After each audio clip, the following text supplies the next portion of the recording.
नमस्कार, मैं नियाज खान और आप देख रहे हैं एनएमएफ न्यूज। बिहार विधानसभा चुनाव में करारी हार के बाद, करारी शिकस्त के बाद अब तेजस्वी यादव के जो है रणनीति के ऊपर सवाल उठने शुरू हो गए हैं।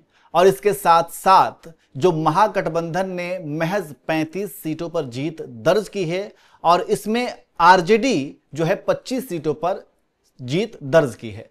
लेकिन अब इस जीत के साथ ये तो कहा जा रहा है कि आरजेडी ने कम से कम अपनी इज्जत बचा ली है, और इज्जत वो इसलिए बचाई है कि उनके कम से कम नेता प्रतिपक्ष बन सकते हैं। मतलब इतनी संख्या वो लेकर के आए हैं कि सदन के अंदर वो नेता प्रतिपक्ष बन सकते हैं। अब सवाल ये भी है कि नेता प्रतिपक्ष कौन बनेगा, क्या तेजस्वी यादव बनेंगे? अब उसे लेकर के ये कहा जा रहा है कि तेजस्वी यादव नेता प्रतिपक्ष नहीं बनने वाले हैं इस बार। इसके कई कारण बताए जा रहे हैं और इसके मुख्य जो हैं वो 3 कारण बताए जा रहे हैं।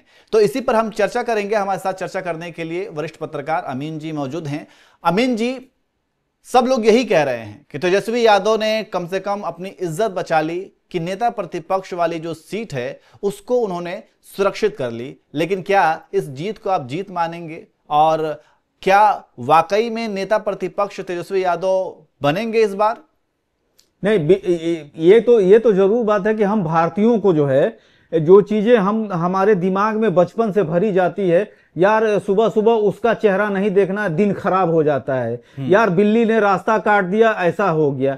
यार पिछले मैच में, भारत का मैच हो रहा था, अगर हम ऐसे बैठे हुए थे, ये शर्ट पहने थे तो ऐसा हो गया। और इस चीज को पूरे भारत के लोग भी इस चीज को विश्वास में रखते हैं। जैसे एक क्रिकेटर थे जो है वो अपने जेब में रेड जो है रुमाल रखते थे, जिसे उनको विश्वास था कि वो अच्छा करेंगे। तो ये सारे लोगों के लिए रहता है। जैसे सचिन तेंदुलकर के बारे में बात है कि वो पहले अपने पैड जो है बाएं दाएं और किसमें बांधते हैं, मैं पूरी तरह से क्लियर नहीं।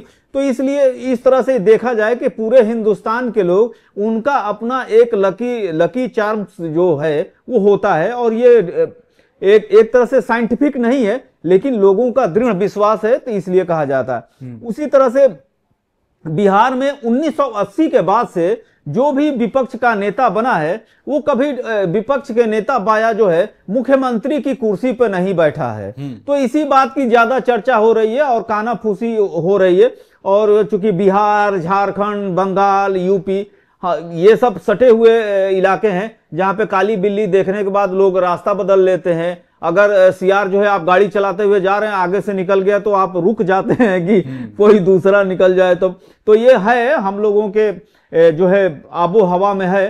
तो उसी हिसाब से ये बात कही जा रही है कि तेजस्वी यादव जो है ये विपक्ष का नेता नहीं लेंगे। हो सकता हो कि ये अपशगुन माना जा रहा है, ये मैं कंफर्म नहीं कह सकता, लेकिन ये एक आकलन है, एक जो है चर्चा है कि यार जो भी विपक्ष का पद होता है वो जो है क्या कहते हैं कि वो मुख्यमंत्री नहीं बनता। जबकि नियाज, आपको मालूम भी है कि इससे पहले नोएडा जो भी आता था उसकी कुर्सी चली जाती थी।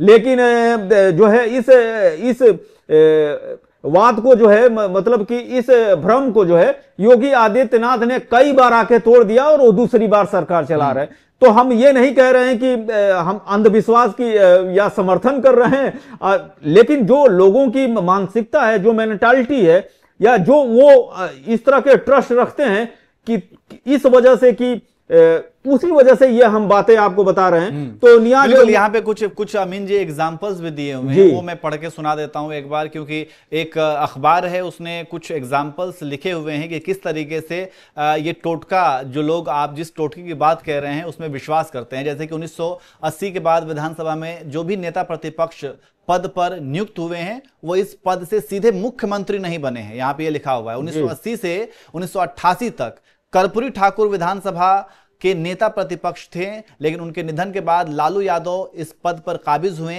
और चुनाव से पहले लालू यादव ने इस पद को छोड़ दिया। लालू की जगह अनूप लाल यादव नेता प्रतिपक्ष नियुक्त हुए और 1990 के चुनाव में अनूप लाल सीएम नहीं बन पाए। इसी तरीके से और भी एग्जाम्पल्स हैं कि 1990 में जगन्नाथ मिश्रा विधानसभा में नेता प्रतिपक्ष नियुक्त हुए और 1994 में राम श्री प्रसाद सिंह को नेता प्रतिपक्ष की कमान मिली, वे भी सीएम नहीं बन पाए।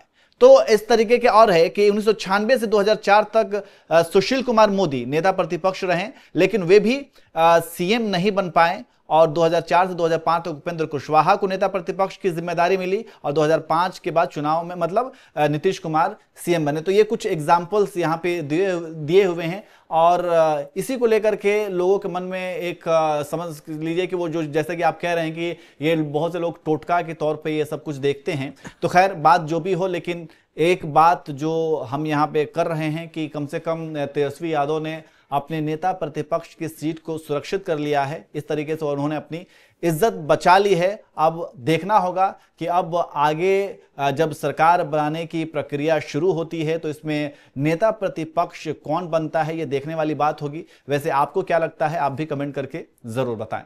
साथियों, आज सिर्फ एनडीए की विजय ही नहीं हुई है, ये लोकतंत्र की भी विजय है।